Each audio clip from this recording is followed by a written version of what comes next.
రాజు సోయాది మహాత్మ చూడము చేసి రాజసంగమును వధింపనేలా అతను రాజధర్మము వైకుండేలా అర్జున మాటలకేమి గాని నేను ఒక అంశము చెప్పేదా వినుము. ధర్మం ఎదుర్చము కాకుండా చెప్పలేదా ధర్మమనంగా ఇట్టి శాస్త్ర దోషము లోక విరుద్ధము కానిది ధర్మము. లోకాచార్యమునకు ధర్మమునకు సంబంధము లేదే. అట్లైన చో నా మనసులకు ఇష్టమైన చెప్పలేదా నీకిష్టము కాని ధర్మము కాదా ఏమి? అవునా కాదా మీ తర్కమేనయ్యా చెప్పదలుచుకోడు దాని సూటిగా చెప్పదు.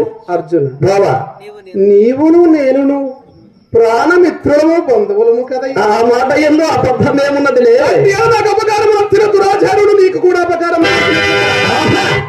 నాకు అఖిల లోకములందు అవమానమ సంఘటనలను ఎడలది నీకు కూడా సంప్రాప్తమైనట్లు కాదా?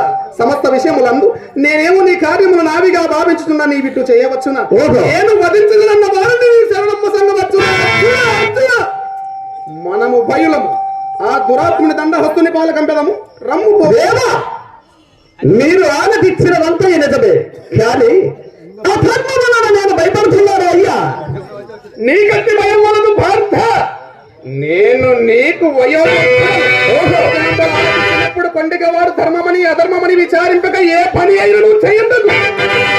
రాముడు పితృయోగమ్మను తల్లి తల గండ్ర కొడలే దీర్ఘత ముని తనయులు మారు.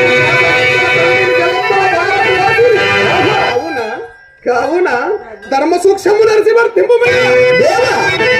ఎందరన్నరా మా జ్ఞానుభావులుండగా ఆనాది ఆ ధర్మ నిరూతులను ఈనాడు ఉదాహరణ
ఫలితో